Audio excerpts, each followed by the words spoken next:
Assalamualaikum warahmatullahi wabarakatuh. Selamat siang pemirsa TVRI Jambi dimanapun Anda berada. Senang sekali saya Mawadah Warahmah kembali menjumpai Anda. Tentunya dalam program kesayangan kita yaitu Hidup Sehat.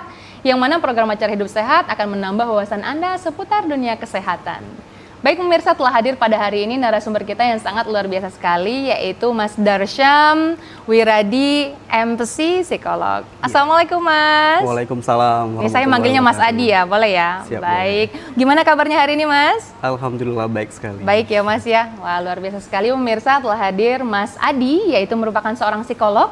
Tentunya dengan tema kita pada hari ini, menciptakan lingkungan yang aman untuk anak-anak autis. Jadi bagi Anda pemirsa yang ingin bergabung, bertanya seputar tema kita pada hari ini, silakan langsung saja menghubungi line telepon di nomor 0811 7433 133. 0811 7433 133.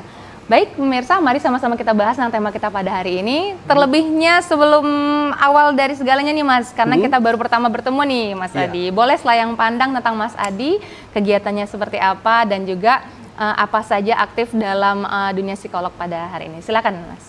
Oke ya, kembali lagi nama saya itu Darsyam Wiradi, MC psikolog, di mana saya pekerjaan utamanya adalah sebagai psikolog di Unit Layanan Disabilitas Provinsi Jambi. Dulu namanya Pusat Layanan Autis. Nah, jadi di sana saya bagian asesmen anak dan evaluasi anak, seperti itu. Dan mungkin ada sedikit parenting untuk orang tua autis, anak autis, seperti itu. Jadi memang di bidang ini banget ya, spesial banget Mas Adi datang untuk membahas tentang tema kita pada hari ini ya Mas Adi ya. Iya, benar sekali. Baik, membahas tentang bagaimana menciptakan lingkungan yang aman ya untuk anak autis. Terlebih dahulu mungkin pemirsa juga ingin tahu nih Mas, apa sih itu anak-anak yang berspesial atau berkebutuhan khusus tentang autis ini? Mungkin bisa dijelaskan terlebih dahulu Mas, dipersilakan. Anak autis dulu namanya anak berkebutuhan khusus, tapi benar. dari Dinas Pendidikan sekarang namanya peserta didik penyandang disabilitas. Peserta didik penyandang disabilitas. Jadi ada beberapa tingkat, dulu pernah kita yang paling awal itu dibilang mohon maaf itu anak cacat mungkin. Awal sekali itu ya Mas. Yang kita tahu dulu kan yang namanya cacat itu mungkin tunadaksa ya, nggak ada kekurangan secara fisik, tapi ternyata sekarang nggak, secara mental juga ada. Nah seperti itu, seperti kalau di orang tua atau dewasa itu stres, depresi, cemas. Nah itu begitu juga dengan anak autis juga merasakan hal tersebut. Autis itu dimulai di usia 2 tahun sampai 3 tahun baru bisa terdeteksi. Tegak diagnosanya. Oh, tegak diagnosa istilahnya ya. Kalau terdeteksi sudah mulai dari awal dari kelahiran sudah mulai terlihat seperti itu. Yang paling ketara kalau anak autis itu yang pasti sulit untuk diam biasanya. Oh, aktif banget gitu ya Mas Sangat Adi? aktif. Nah, kalau saya biasanya asesmen itu orang tua selalu menyatakan anaknya selalu manjat-manjat kursi, meja, lemari, apapun itu. Terus anaknya susah dipanggil. Oh, dia punya dunianya sendiri gitu ketika ya, kita panggil dia seperti nggak merespon. Ketika dipanggil nggak respon. Misal namanya Adi, dia sibuk dengan dunianya sendiri, main apa gitu, atau manjat apa, atau lari-lari. Nah, lari-larinya biasanya berulang. Melakukan pergerakan berulang. Iya, biasanya kelihatan di tangannya, hand waving namanya, atau ketika ngomong bla bla bla bla bla bla itu babbling. Babbling istilahnya ya Mas Adi ya. Jadi kalau ada anak masih babbling nih di usia 3 tahun, usia 4 tahun, nah ada kemungkinan anak tersebut mengalami autisme. Oh, makanya baru dikatakan tegak diagnosisnya itu ketika dia udah mulai bisa menampakkan apa dia berbicara, ya seperti itu ya Mas. Tapi jangan semata-mata langsung mengatakan anaknya autis. Oh iya benar. Belum tentu, karena gangguan mental pada anak itu ada beberapa lagi. Gangguan perilaku pada anak, gangguan emosional, keterlambatan bicara, semuanya berawal dari keterlambatan perkembangan. Nah, maka dari itu memang perkembangan itu dilihat betul dari kelahiran sampai usia dia harus bisa apa. Oh, tahap-tahapannya itu ya Mas Adi. Tahap perkembangannya, tumbuh gigi usia sekian. Kalau orang zaman dulu kan tumbuh gigi dulu nih. Iya benar. Baru bisa jalan. atau jalan dulu nih, atau ya, baru itu tumbuh apa gigi. benar ya? Dalam dunia kesehatan apakah benar nih? Oh kalau dia udah tumbuh gigi dulu nih jadi lambat jalan nih ya gitu. Itu apakah benar kalau dalam dunia kesehatan nih Mas Adi? Kalau dalam dunia kesehatan ada benarnya ada enggaknya juga. Ada juga dua-duanya ya. Berarti karena tidak juga jadi mitos juga berarti ya. Karena terbantahkan juga, ada yang barengan. Oh boleh seperti serempak itu. Gitu kan kata orang kita tuh, serempak barengan. Ada yang memang ngomong duluan, 9 bulan udah ngomong, 9 bulan udah jalan. Nah, kita lihat limitnya yang paling penting. Oh, betul. Ketika 1,5 tahun itu terlihat lambat, bahkan 2 tahun itu ngomongnya belum ada yang bersih. Misalnya bunga. Bunga kan jelas ya, bunga jelas, gitu. Mesti nga. Ya itu suku kata yang agak sulit disebutkan ya. Lihat apakah disertai dengan perilaku yang maladaptif mungkin. Oke, yang maladaptif mungkin ngambil gelas terus dilempar, manjat-manjat. Oh, itu maladaptif namanya. Ya, maladaptif pada anak-anak seperti itu. Tapi kalau masih dalam usianya 1 tahun, 2 bulan, 3 bulan, belum ngerti ya. Itu memang masih dalam hal yang wajar. Seperti itu. Nah, jadi jangan tiba-tiba anaknya autis nih gitu. Kadang pun zaman sekarang mah anak sibuk sendiri dibilang gua autis nih, nggak boleh sebenarnya seperti itu ya Mas ya. Betul. Nah, itu banyak penyebabnya. Tapi memang harus dari awal ya disadari kalau untuk tentang anak autis sendiri ini. Jadi tidak boleh dibiarkan berlama-lama seperti itu ya Mas Adi ya. Benar. Jadi yang namanya anak di usia anak itu apapun penyakitnya, insya Allah lebih cepat sembuh. Oh begitu. Ya, contohnya semakin cepat kita tanggap, semakin cepat sembuh. Begitu juga baik fisik maupun psikologis kayaknya ya. Nah, cuman memang orang tua harus paham dulu nih. Oke. Nah, takutnya orang tua nggak paham. Oh ini karena kita selama ini yang kelihatan hanya gangguan secara fisik. Iya. Anaknya luka, ada luka, sakit. Pasti nih harus cepat-cepat diobatin gitu ya. Betul. Terus panas gitu kan ya. Nah. Ya, jadi yang kelihatan, yang nggak kelihatan kan seperti masalah mentalnya, seperti dia mukul-mukul kepala sendiri. Iya, itu nggak wajar sebenarnya ya, Mas Adi ya. Seperti itu. Nah, jadi itu harus diwaspadai sejak dini. Semakin cepat, semakin baik. Betul. Semakin lama dia akan semakin sulit kita tangani. Nah, sementara di ULD kami sendiri di Unit Layanan Disabilitas Provinsi Jambi itu lewat usia 6 tahun itu sulit kita terima. Oh, memang karena kenapa tidak terlalu dari awal gitu ya? Sebaiknya deteksi dini itu lebih baik ya, Mas Adi? Iya, sebaiknya di 2,5 tahun atau 3 tahun itu sangat baik sekali untuk diterapi. Kemungkinan anaknya membaik itu lebih besar dibanding ketika anaknya datang terapi itu udah umur 5 tahun, 6 tahun seperti itu. Oh, berpengaruh sekali ya ternyata Mas Adi? Sangat berpengaruh dan terapi itu nggak boleh dihentikan. Sampai anaknya memang benar, anak-anak dan orang tua memang benar-benar sudah tahu polanya harus gimana. Itu ya, yang benar-benar utama Mas Adi. sih. Tapi kan berarti sangat berarti sekali peran orang tua ya Mas Adi ya. Jadi kan kadang kebanyakan orang tuanya sibuk dengan karir. Dan ternyata di rumah anak ditemani oleh pengasuh. Nah ini kan banyak ya fenomena saat ini ya yang sering terjadi Mas Adi. Nah itu gimana menurut Mas Adi tuh? Sedangkan orang tua lebih memilih, oh anak ini nggak apa-apa nih, anteng nih, ini diberikan gadget. Nah ternyata karena sibuk dengan aktivitas harian tadi dan ternyata dia terdeteksi itu autis, padahal dibiarkan tadi. Nah itu bagaimana kalau menurut Mas Adi tentang peran orang tua di sini Mas Adi? Iya, itu sangat krusial ya. Krusial, sangat penting ya. Bagaimana nih harusnya anak dititipkan, di mana harus anak dititipkan? Ya memang sebaiknya memang sama orang yang benar-benar terpercaya dan paham. Seandainya orang yang tidak paham, berarti orang tuanya yang harus ngasih tahu. Oh, baik. Karena juga banyak kejadiannya anak autis itu sama kakek neneknya. Ini bukan kita nyalain kakek neneknya ya. Kakek neneknya terlalu dimanja juga. Satu terlalu dimanja, mungkin kakek nenek dan orang tua tidak tahu untuk selalu memberikan tontonan atau handphone. Pokoknya anaknya anteng. Iya benar banget Mas. Nah, selain autis ternyata ada lagi tuh gula lah yang berlebih. Oh iya, jadi obes ya nanti ya.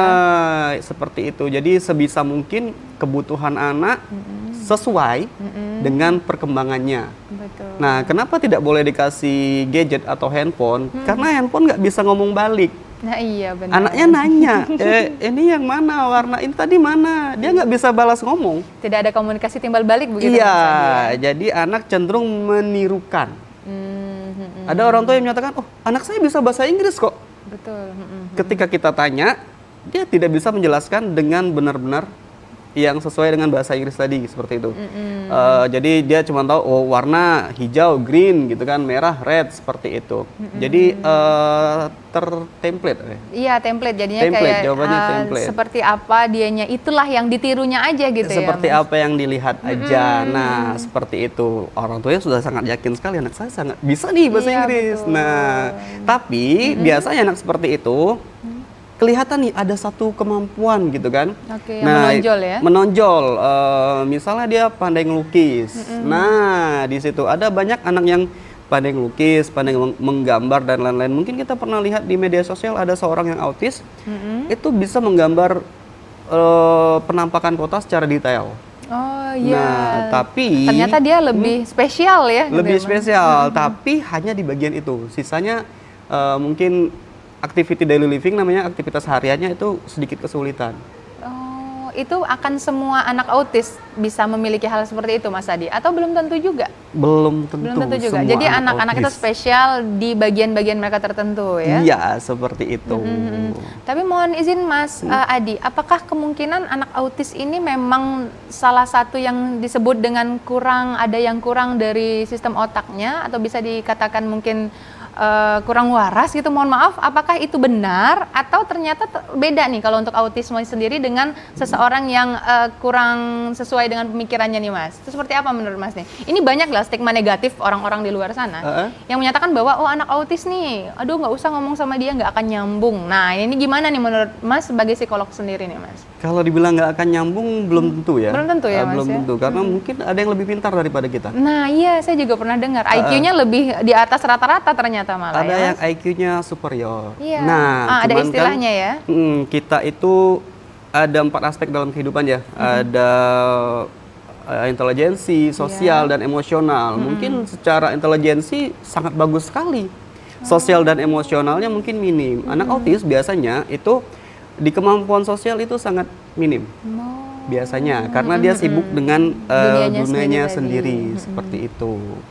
Jadi kalau bisa dibilang gangguan saraf dan lain-lain tadi, memang mungkin ada gangguan saraf karena gen sangat berpengaruh. Gen, makanan, minuman, tempat tinggal, udara, itu sangat berpengaruh untuk saat ini. Kenapa akhir-akhir dalam 10 tahun terakhir itu sangat banyak sekali. Sehingga pemerintah Indonesia itu membuat yang namanya pusat layanan autis di beberapa kota di Indonesia. Iya benar Mas, karena dahulu juga tidak terlalu dispesialisasikan seperti ini ya Mas? Iya betul. Iya. Apakah karena perkembangan zaman atau seperti apa nih Mas Ade? Perkembangan zaman mungkin masuk. Masuk ya Mas? Mungkin ya? masuk. Udah ada penelitian tentang hal tersebut ya Mas ya?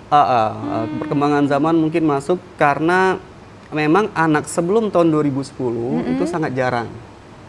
Iya, mungkin jarang. Makanya istilahnya dulu cacat ya Mas, mohon maaf ya, karena mungkin tidak begitu banyak atau tidak terlalu diindahkan banget kali ya Mas ya. Nah itu seperti apa Mas? Apanya? Tentang penelitian tadi bahwa menyatakan oh ini benar ternyata di 2010 ke atas bahwa perkembangan zaman mempengaruhi banyaknya anak-anak autis, seperti itu Mas? Untuk penelitiannya saya belum baca lebih lanjut untuk tahunnya ya, tapi untuk penelitian terbaru itu hampir di seluruh Indonesia sudah ada yang namanya anak autis dan tempat terapi. Nah, dan di ULD kami sendiri itu akhir tahun lalu kami hitung bersama yang sudah di asesmen itu hampir 1.000 anak. Wah, banyak ya Mas ya? Dan setiap tahun itu ada kurang lebih 100 anak yang kita terapi. Nah, itu jadi lumayan sekali kan setiap harinya di pusat pelayanan autis di apa namanya? Di depan SLB 2 itu. Benar Mas. Jadi kalau untuk di Jambi sendiri nih Mas, seperti apa nih Mas yang berkonsultasi ke pusat pelayanan autis ini? Apakah lebih banyaknya tergantung kondisi anak tersebut atau seperti apa nih Mas? Apakah bisa disembuhkan atau tidak? Nah ini seperti itu Mas. Nah, apakah bisa disembuhkan atau tidak? Saya jawab dulu, bisa disembuhkan atau tidak. Untuk sembuh total itu sedikit minim. Jadi saya juga belum melihat ada jurnal yang mengatakan anak autis akan sembuh total secara utuh gitu. Ya, jadi belum ada. Mungkin pengurangan perilaku adaptifnya yang paling kelihatan. Karena ini gangguannya berupa gangguan mental, gangguan psikologis gitu kan. Ada yang berkurang banyak. Tergantung kapan mulai melakukan terapinya seperti itu. Oh begitu. Baik Mas, mohon izin kita jeda iklan terlebih dahulu Mas. Nanti setelah ini kita sambung lagi pembahasannya tentang anak-anak autis ini. Baik pemirsa, tetaplah bersama kami. Kami akan kembali setelah pariwara berikut ini.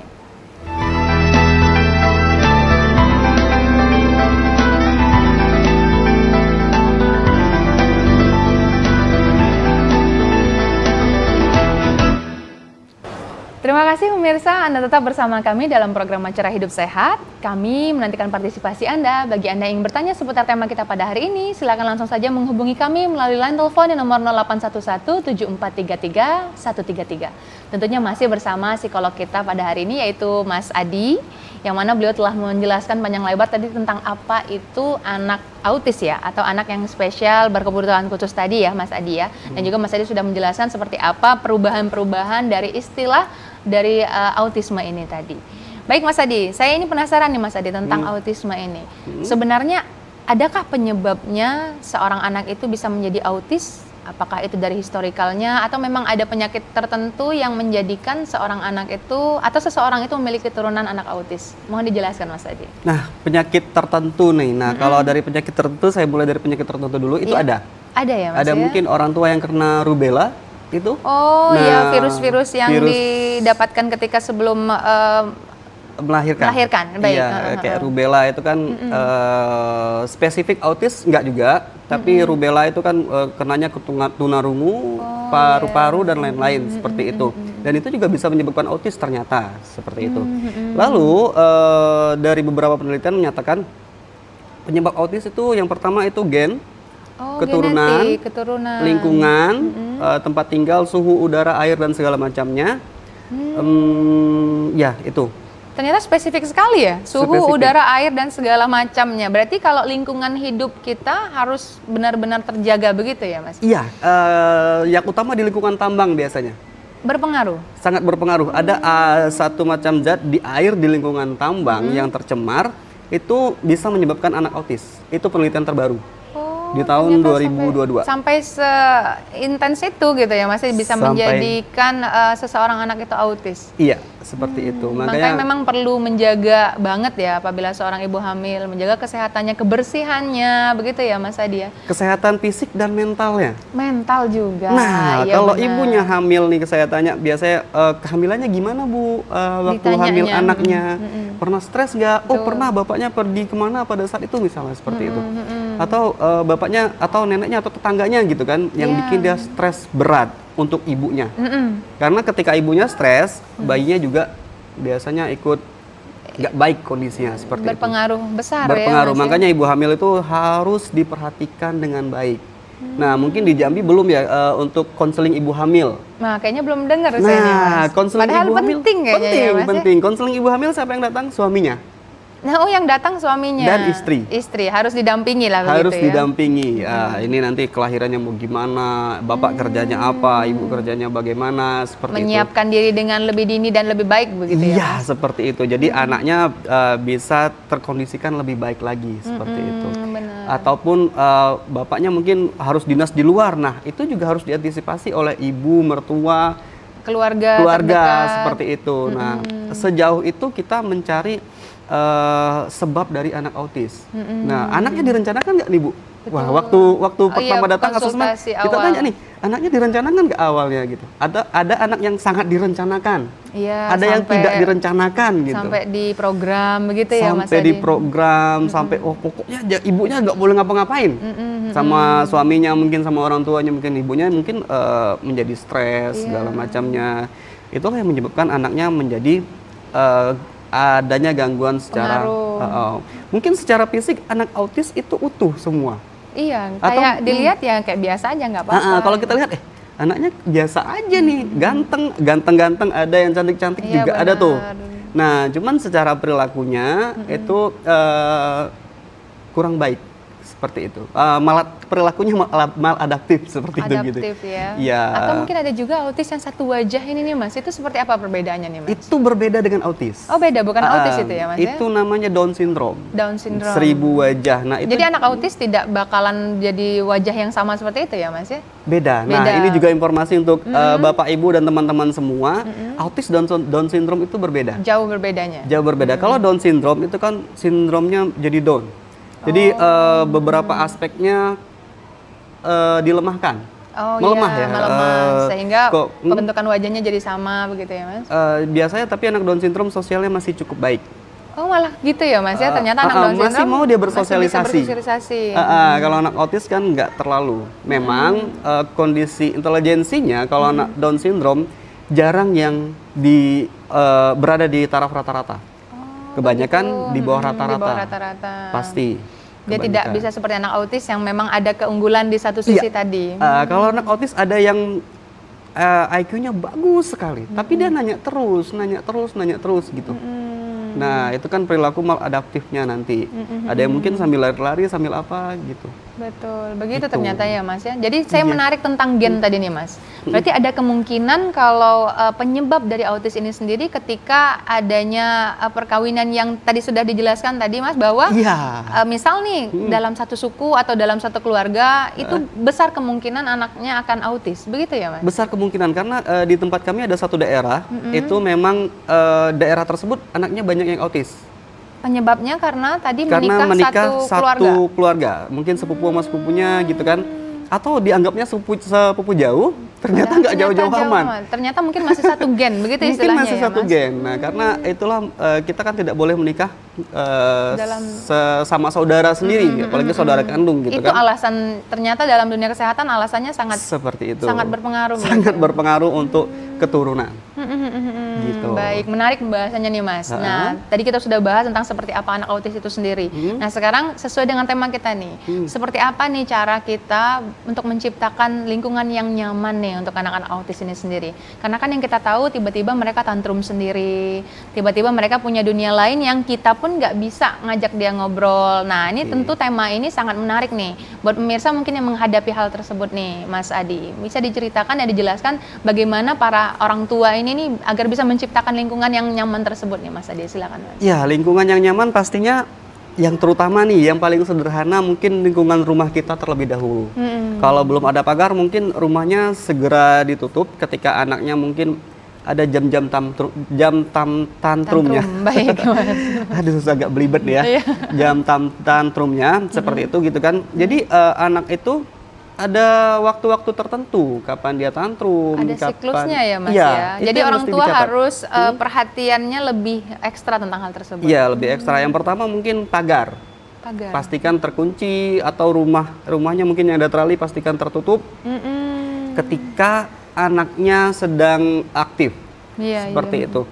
Terus kayak meja mungkin yang seperti ini kan yang tajam-tajam. Gelas-gelas sama ini alas meja itu sebaiknya jangan dipakai terlebih dahulu karena yang namanya anak-anak dengan autism itu nggak peduli dengan hal yang seperti itu. Itu pasti ditariknya gitu ya Mas? Pasti ditarik. Terus kalau ada teralis yang bisa dipanjat mungkin pastikan aman, nggak ada yang tajam seperti itu. Terus dan diedukasi nih orang sekitar rumah. Kalau saya dulu di puskesmas waktu saya praktik itu ada namanya 5L, tetangga 5 langkah seperti itu gitu kan. Jadi tetangga-tetangga pada tahu, oh anak ibu A mengalami gangguan mental misalnya seperti itu, autism atau ASD. Berarti tetangga-tetangga harus tahu nih, harus ngapain gitu kan. Kalau mungkin ibunya lupa nutup pagar, anaknya tiba-tiba keluar, berarti tetangganya harus sigap. Aware juga ya. Iya, karena nggak bisa orang tua sendiri yang menangani hal tersebut. Lingkungan sekitar juga harus mensupport ya Mas. Lingkungan sekitar harus mensupport. Ditambah mungkin sekarang sudah sedikit berkurang stigma tentang hal tersebut. Karena dari yang saya perhatikan, sepertinya pada saat ini orang tua sedikit kewalahan nih dalam mengasuh anak atau parenting gitu ya. Karena semua orang tua kesulitan mungkin karena adanya gadget. Nah iya benar, tambah mendukung dia menjadi dia menjadi autisnya tadi ya, begitu ya Mas? Dan orang tua sekarang udah ada Gen Z yang jadi orang tua. Oh benar. Generasi juga berpengaruh nih. Berpengaruh ya, Sangat perkembangan berpengaruh. zaman. Tadi kita sudah bahas tentang perkembangan zaman sehingga terkenal lah Gen Z juga ya. Terkenal lah Gen Z juga, di mana Gen Z mungkin barang-barangnya juga mulai aneh-aneh ya. Teknologi seperti itu. Ya. Jadi bagaimana lingkungannya supaya aman, semuanya harus diedukasi. Kakek, nenek, bapak, ibu, bahkan tetangga, saudara, semuanya harus diedukasi untuk barang-barang yang mungkin mudah pecah, mudah dipanjat, itu diamankan atau dipastikan anaknya bisa manjat dan bisa turun dengan benar. Itu memang akan bagi anak-anak autis itu memang adalah stereotip yang bakal dilakukan ya sama anak-anak autis. Yes. Sehingga memang ini opsional pertama banget yang harus dilakukan. Benar. Gitu. Jadi nggak anak autis semuanya akan begini untuk hal-hal yang atau ada yang diem mungkin nih Mas, atau semuanya memang akan aktif berlebih seperti Oke. Ada yang diem, menarik nih. Menarik ya. Autis itu yang ada hyperaktif. Hyperaktif. Ada ya. yang hipoaktif. Hipoaktif. Iya, yang hipoaktif mungkin dia akan lebih tenang. Oke, ternyata dia punya ada rencana-rencana besar kali. Yes, jadi dia tenang dulu, nanti tiba masanya dia baru lari. Dia gitu. memperhatikan dulu atau tidak selalu ada yang hyper itu tadi yang langsung aktif ya, yang gerusuk kemana-mana tadi. Tapi kalau yang hypo ternyata dia lebih tenang terlebih dahulu. Lebih tenang terlebih dahulu. Tapi punya rencana besar tetap. Tetap ada. Jadi dari hampir 3 tahun saya di unit layanan disabilitas, belum ada memang hypo yang autis yang nggak rame. Oh, jadi bukannya selalu akan seperti itu ya, dia lebih aktif gitu ya, lebih pecicilan kemana-mana gitu emang ya. Tergantung orang tua ngasih makannya seperti apa. Berpengaruh dengan pola makan juga. Berpengaruh, makanya anak autis itu kita harus dietkan. Diet gula, tepung dan segala turunannya, martabak, gorengan, mimian, nah seperti itu. Ternyata pola makan berpengaruh sehingga mereka juga bisa sesuai dengan ini ya Mas ya, gizi seimbangnya begitu ya Mas. Dan biasanya orang tua ngeyel. Walah, iya. Itu kenapa tuh Mas? Pengalamannya gimana nih Mas? Pengalamannya kemarin saya kasih bakso nggak apa-apa. Oke. Nah, sebelum makan bakso dia makan apa? Nggak ada makan apa-apa, Pak. Oke, kalau nggak ada makan apa-apa mungkin memang kebutuhannya seperti itu. Mulai hari ini ibu mulai mendietkan anaknya. Selalu kita sampaikan untuk anaknya didietkan. Misalnya nilai makan anaknya hari ini 10. Besok berarti dikurangin 8. Kalau kita sulit untuk mengontrol perilaku dan emosi anak tersebut. Oh, jadi makannya itu akan berpengaruh dengan aktivitas hariannya ya Mas ya? Iya, bahkan misalnya kebanyakan gula nih, dia akan lebih aktif dan tantrum mungkin bisa jadi. Iya. Bahkan kita pun juga harus sudah wanti-wanti tuh untuk masalah makanan, gula yang sebanyak apa yang harus kita makan setiap hari gitu kan ya. Daging sebanyak apa yang harus kita makan setiap hari. Nah, itu juga sangat berpengaruh untuk anak autis seperti itu. Nah, jadi kalau mau membuktikannya ya ibu nanti sore beli es krim, coba dites, coba lihat malam nanti seperti apa gitu kan ya. Dan makannya seperti biasa. Nah, jadi makan es krim boleh, bukannya tidak boleh untuk semua makanan tadi, tapi dengan kadar dan situasi yang tepat. Itu gunanya konsultasi berarti ya Mas ya, di mana diedukasi dengan secara lengkap. Dia harus diedukasi secara lengkap. Kalau enggak nanti karena kita sebagai manusia ini kan juga lupa nih. Betul. Juga lupa. Makanya kalau bisa bapak ibunya harus datang ketika anaknya di asesmen. Oh, bukan hanya anaknya saja yang dijerahkan dengan pengasuh misalnya ya Mas ya? Nggak bener banget gitu ya Mas? Karena itu anak bapak ibu sebenarnya. Iya, bener. Bukan anaknya pengasuh gitu. Cuman kan alasannya kita kan mencari rezeki untuk anak kita juga. Lah ini susahnya lah Mas. Tetap harus ada aja alasannya gitu Mas. Alasannya itu saya tetap punya jawabannya. Gimana tuh? Apakah 24 jam kali 7 itu cari rezeki kan nggak juga. Padahal bisa disesuaikan ya Mas ya. Iya, karena ini kita punya penerus kita nih nanti ke depan nih. Kita punya urgensi yang lebih penting lagi dari hal itu ya Mas ya. Bukan berarti kita nggak boleh cari rezeki, sangat boleh. Nah, cuman ada beberapa aspek yang harus kita perhatikan tentang keluarga. Benar, seperti itu, anak terutama gitu kan, apalagi ibunya gitu kan ya, anak dan ibunya. Karena kalau ibunya mungkin sudah oke, anaknya juga bakal lebih oke gitu. Jadi, karena ibu yang pertama tuh megang si anak. Pertama anak itu ya kalau istilahnya ya. Kalau ibunya selalu kesal setiap hari, anaknya juga sulit. Bisa jadi tadi ya ngopi tadi ya kayak mana meniru bagaimana ibunya. Kalau ibunya bad mood mulu, anaknya juga ikut bad mood. Apalagi anak-anak autis ya Mas ya. Apalagi anak autis. Ya memang benar sih Mas. Mengurus anak yang normal saja itu kan juga lumayan effortnya luar biasa. Yeah. Nah tentu apalagi bagi anak-anak yang autis ini ya Mas ya, tentu harus dibimbing dan ada edukasi khusus tentang hal tersebut ya Mas ya. Betul. Nah kemudian nih Mas, setelah yang pertama tadi tentang pagar dan kemudian dijaga dari berbagai hal yang berbahaya, apalagi nih Mas cara untuk menciptakan lingkungan yang aman ini tadi? Ya tadi kita sudah sedikit menyinggung ya tentang orang tuanya harus teredukasi dengan baik dan secara mental orang tuanya juga harus baik. Oh, jadi perbaiki diri dulu ya. Misalnya kayak ibu yang butuh healing nih, silakan healing dulu gitu ya, Pak. Iya, Mas. Bapak harus ngerti kalau ibu butuh healing. Benar kan? Gitu. Karena mungkin di rumah yang ketemu anaknya itu terus kan si ibu. Iya. Taruhlah mungkin ibunya tidak ibu bekerja, tapi karena dihadapin terus setiap hari. Jadi ayah juga harus mengerti ternyata ya kondisi ibu dan bagaimana orang tuanya itu sendiri juga ya Mas ya. Iya, karena ini kan kita pengaruhnya ke dalam common people di tempat kita ya. Orang-orang pada umumnya bapak kerja, ibu ngurusin anak gitu kan ya. Atau sebaliknya seperti itu. Gitu. Nah, itu kan jadi sesuatu yang kebiasaan gitu kan ya. Padahal nggak harus seperti itu. Ketika bapaknya punya waktu ya udah. Bapaknya juga harus turun, bantu untuk ngurusin anak, ngurusin ibunya, ngurusin rumah dan lain-lain seperti itu. Ternyata besar pengaruhnya ya, Mas Adi ya. Sangat besar pengaruhnya. Baik Mas Adi, mohon izin kita jeda iklan terlebih dahulu. Baik pemirsa, tetaplah bersama kami. Kami akan kembali setelah pariwara berikut ini.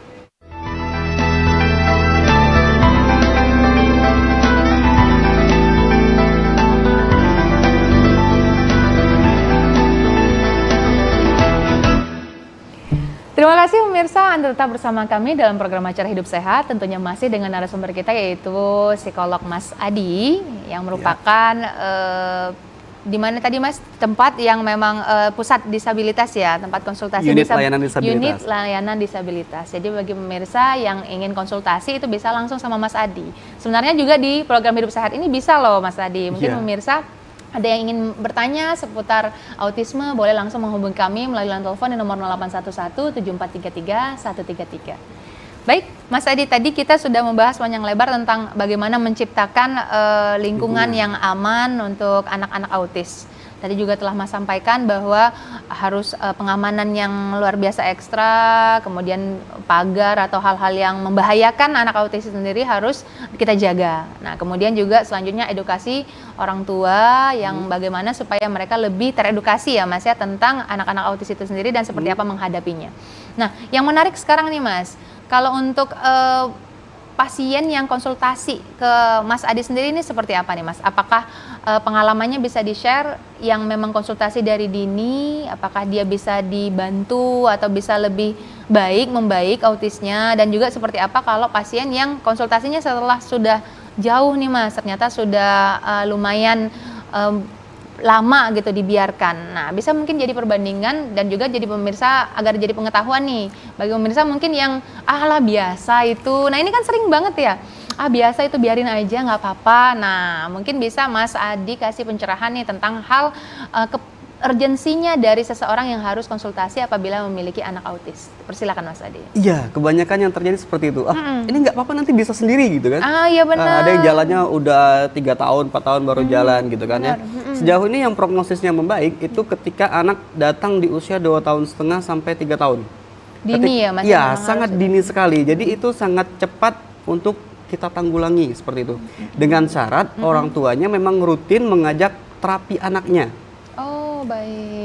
Gitu. Jadi kalau anaknya rajin di terapi, kemungkinan membaiknya sangat bagus sekali. Dan orang tuanya juga aware nih. Pertama orang tua harus nerima sih sebenarnya. Nerima, ya anak saya ada ASD-nya. Kalau orang tua yang nggak nerima tuh, anak saya nggak autis kok ini. Anak saya nggak apa-apa kok ini, dia cuma lambat jalan aja. Itu banyak kali yang seperti itu ya Mas Adi ya. Itu salah satu tantangan juga kayaknya untuk psikolog untuk menyadarkan orang tuanya bahwa harus menerima terlebih dahulu ya. Yes, harus menerima terlebih dahulu. Ketika kita sudah menerima, kita kan belajar lebih jauh nih. Iya benar. Anak saya ada ASD. Anak ASD ini apa aja sih? Berarti kan ketemu nanti poin-poinnya. harus ngapain, orang tuanya harus ngapain, bapak ibunya harus ngapain, rumah harus diapain, tetangga harus diapain, seperti itu. Nah, ketika itu tidak dilakukan, ya anaknya makin akan semakin tidak membaik, seperti itu gitu kan ya. Nah, jadi ada satu orang tua yang di tempat kami terapi itu anaknya dari usia 3 tahun kalau nggak salah saya, itu memang terapinya rutin, bahkan bukan di tempat kami saja. Ada beberapa tempat terapi yang swasta atau mungkin bisa BPJS. Jadi tempat terapi itu ini nanti ya. Oh iya. Tempat terapi itu nggak hanya di unit layanan disabilitas. Ada beberapa tempat terapi yang bisa dijangkau seperti itu. Ketika dia terapi di tempat kami itu seminggu itu 2-3 kali. Tergantung. Yang harus terapi itu 2 kali. Yang 1 hari itu kelas sosialisasi namanya, seperti itu. Nah, nanti di terapi 2 minggu sekali selama kurang lebih 6 bulan ya, kita ngikut jadwal sekolah. Karena kita di bawah prosesnya ya, di bawah dinas pendidikan. Kita ngikut jadwal itu. Jadi ketika teman-teman di sekolah biasa itu nerima lapor, kita juga nerima lapor. Ada hasilnya, ada hasil seperti penilaian itu. juga. Ada hasilnya. Oh, anaknya sudah bisa apa aja nih gitu. Ketika terapinya konsisten dan nggak putus, itu kemungkinan anaknya membaik akan sangat ada. Dengan catatan orang tua juga aware, orang tua juga sehat, bapak dan ibunya ya, orang tua dan juga support. Karena ketika anak terapi itu orang tua nunggu di luar. Ada parent support group namanya. Jadi sesama orang tua saling cerita, bahas makanan, biasanya bahas perilaku anaknya udah bisa apa aja. Ternyata hal itu penting ya Mas. Kayaknya sepele ya. Kayak sepele. Anaknya di dalam lagi di terapi, orang tuanya di luar itu juga ikut ngobrol, ternyata penting ya. Sangat penting sekali. Kalau enggak orang tuanya merasa sendiri. Bayangkan ketika anak terapi orang tuanya hanya duduk aja. Atau main handphone. Nah, main itu handphone autis kan ya, autis di tingkat lanjut gitu. Kemungkinan. Nah, takutnya nanti malah informasi yang aneh-aneh yang didapat seperti itu. Kalau dia bercerita sesama orang tua itu biasanya jauh lebih membuat anaknya lebih baik. Karena efektif lah ya, sharing pengalaman ya. Ibu A cerita ke Ibu E, anak saya kemarin makan ini, saya coba modifikasi telur sama ini gitu kan, dia jadi mau makan gitu kan. Karena biasanya anak autis makannya kalau udah nasi, ya udah itu aja gitu. Oh, ternyata milih-milih dia. Iya, kalau orang tuanya nggak tega, ya udah dikasih lagi. Padahal harusnya tidak baik juga ya. Harusnya nggak baik dikasih seperti itu. Ada yang seperti saya bilang yang orang tuanya ngeyel nih, ngeyel, oh nggak boleh dikasih makan ini Bu, tetap dikasih makan. Seperti itu kan kita kelihatan ya, ketika anak datang dengan kelincahan, lari yang ya kelihatan aktif ya, sangat aktif sekali dengan yang santai gitu. Nah dia tuh ibarat kita isi minyak motor itu cukup untuk keliling kota aja gitu. Aduh gitu. Jangan sampai diisi lebih, nanti dia sampai ke kabupaten mana gitu kan. Berlebihan gitu ya.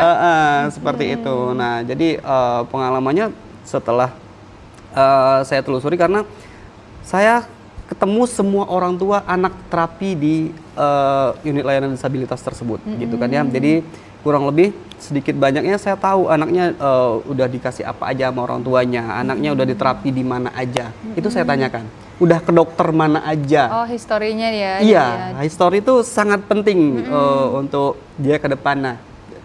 Kedepannya harus ngapain gitu kan ya. Orang tuanya seperti itu. Betul sekali, ternyata sangat berpengaruh ya. Sangat pengaruh besar sekali. Tadi nih sedikit udah terbahas nih sama Mas Adi nih. Kalau untuk BPJS sendiri menanggung ya kalau untuk terapi anak spesial ini, anak autis ini Mas? Di beberapa rumah sakit menanggung. Menanggung ya, diberikan bisa ya untuk BPJS. Tapi tetap ke Paskes 1 dulu, tetap ke Puskesmas. Ya, sesuai dengan struktur Hmm. aturan layanan seperti biasa ya Mas ya? Itu saya tanyakan, ini sudah terapi di mana aja. Kalau saya udah 3 atau 4 tahun kan pasti sebelumnya orang tuanya udah pernah terapi gitu. Betul. Tahu terapi di sini dari mana? Karena sejauh ini masih juga ada yang belum tahu. Masih ya Mas ya? Tapi di kabupaten sebelah malah tahu nih di sini nih. Oh, malah mereka yang datang ke sini. Malah tahu ke unit layanan disabilitas seperti itu. Sayang sekali ketika usia anaknya pas dan ada gangguan, keterlambatan perkembangan itu tidak diterapi seperti itu. Ternyata memang peran penting orang tua sangat berpengaruh Mas Adi ya. Sangat berpengaruh. Nah, sekarang nih Mas, pengalamannya Mas Adi yang berbalik nih. Kalau yang orang tuanya sadarnya ternyata ketika anaknya sudah usianya 6 tahun ke atas nih, itu seperti apa cara Mas Adi menanggapi dari konsultasi tersebut nih Mas Adi? Oke, apabila anak tersebut belum pernah terapi sama sekali, dia sadarnya pas sudah 5-6 tahun yang memang anaknya udah bener-bener tadi karena ada pembiasaan, ada biarlah nanti bisa sendiri. Nah itu kan sering ya pemikiran orang tua seperti itu. Nah itu seperti apa Mas? Apakah ada ya pasien yang seperti itu ada? Terakhir kemarin ada beberapa.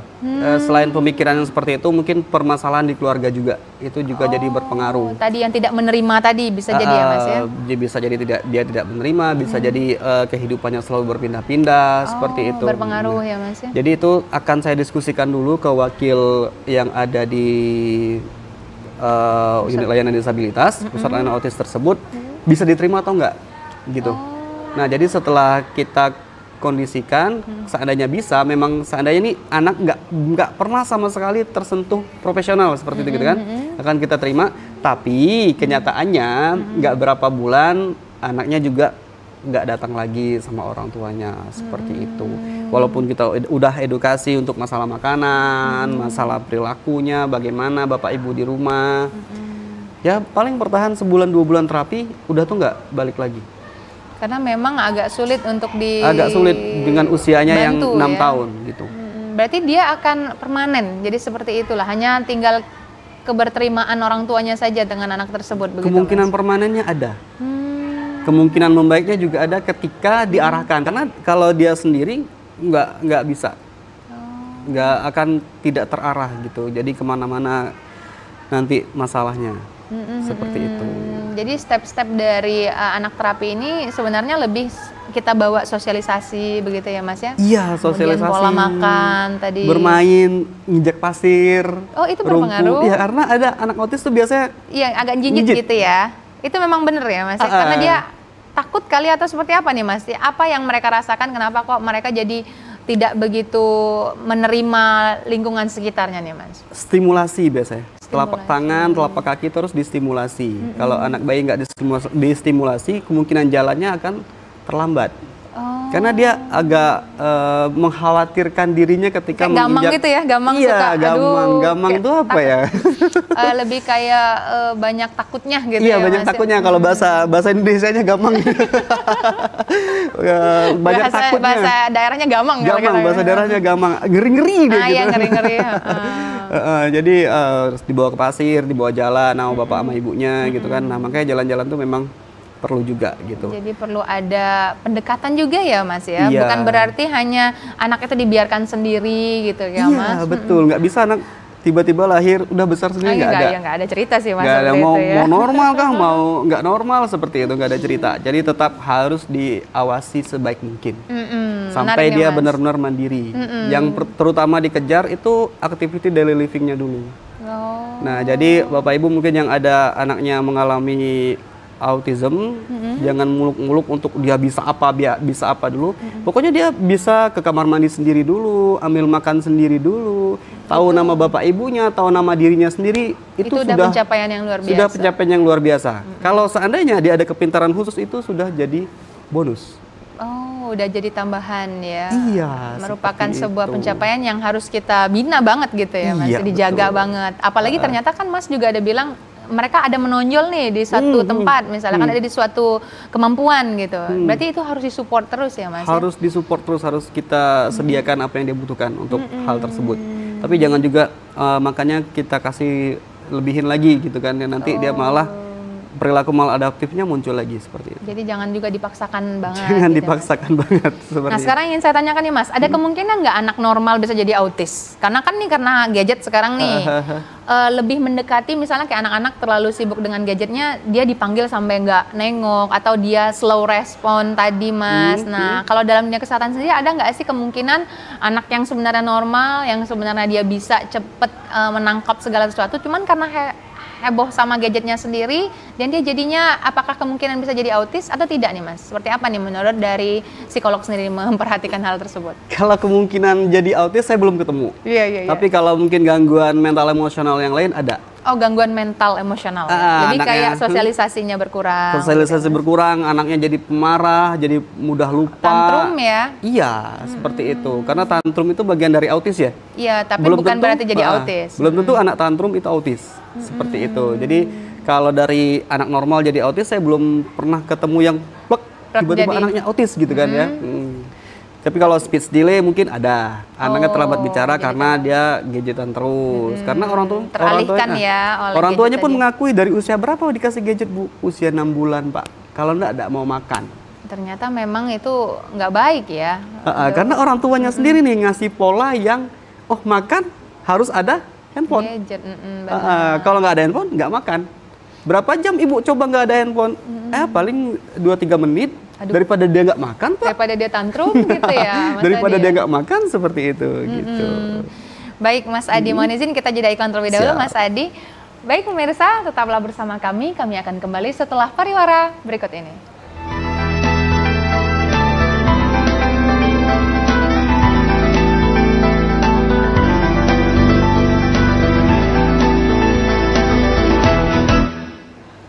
Terima kasih pemirsa, Anda tetap bersama kami dalam program Acara Hidup Sehat. Tentunya masih dengan narasumber kita yaitu Mas Adi yang merupakan seorang psikolog.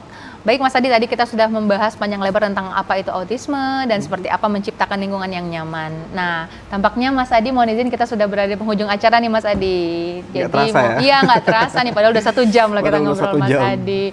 Baik, kami mohon untuk kesimpulannya nih untuk program acara kita pada hari ini Mas Adi, dipersilahkan. Oke, jadi untuk kesimpulannya pada hari ini, yang pertama pastinya lingkungannya diamankan untuk anak-anak, walaupun mau autis mau enggak, yang pasti harus aman, tidak ada benda-benda tajam dan lain-lain.